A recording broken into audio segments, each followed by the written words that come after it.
there is certainly a rise in civil tension, and it's quite concerning to see. We've got Labor bringing in nearly 1 million people into the country in a year, and we've got the left coaxing them to turn against Australia, which I think you just touched on, and play into this idea of the oppressor versus the oppressed Marxist narrative.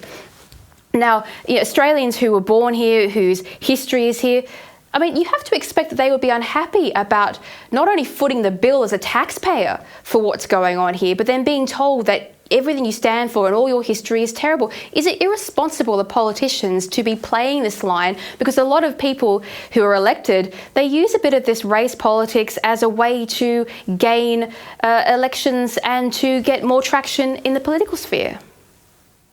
Mr. Albanese, Prime Minister Albanese, he is, in my opinion, and probably many people's opinions that you might speak to, the most divisive Prime Minister that we have had as far as I can remember. The most divisive. He's tried at every turn to divide us across all sorts of lines. First, he tried to divide us with the voice. Then he's trying to divide us along socio-economic lines. Right? And now he's bringing all these migrants into the country. And I'm not opposed to immigration. I am a migrant. But he's bringing in all these migrants into the country that probably aren't going to assimilate very well into our society, that don't share the same values as we all should share here in this free democratic nation of Australia. Like I said, I'm not against migration, but I am against way too much migration, bringing in millions of people into the country in a very short space of time without having the infrastructure here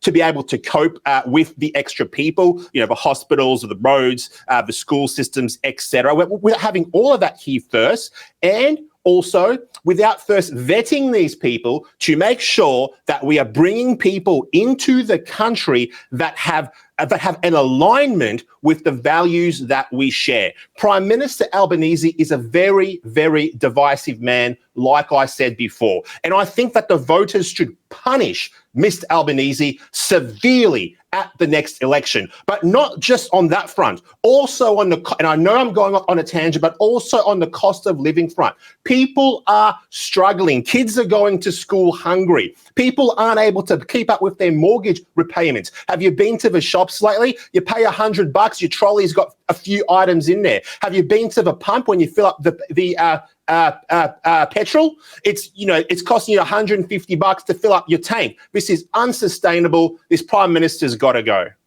Well, I suspect that the left's aggression toward Australia Day has a lot more to do with the fact that Australia Day is a day of public unity, a shared love of nation, and it's a day for citizens to have a laugh and a barbecue together. It creates a together loving society, and that is a Marxist worst nightmare, to have no class struggle and to have no... Ellie? Yeah, of course.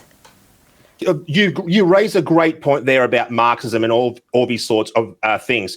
Look, I think, this is my opinion once again. Now, I think that the push to rip apart our nation, and it's happening in all Western nations, the push to tear down national sovereignty, to take away that love of country from the kids that are coming through the school system today, it's not an accident. This comes from on high. Now, the men that run the world from behind the scenes, the one thing that they hate most of all is they hate national pride. They hate national sovereignty. They hate national unity. Because why? They are globalists. They want to tear down borders, and they want to create a global community. Now, you might think, a global community on paper sounds great. Why can't we have a global government? Why can't we have a global health system? Why can't we have a global financial? We kind of do already, but why can't we have one global currency, right? Why can't we all be beholden to the UN?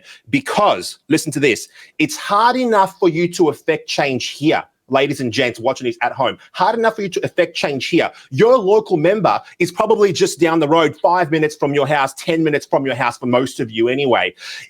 If it's that hard now to affect change through your local member, to have them listen to your concerns and do something about it in Canberra, how hard is it going to be when the person that controls your sector, makes the laws for you, is over in Brussels? right, is over there in Belgium or wherever else they decide to set up this new global framework.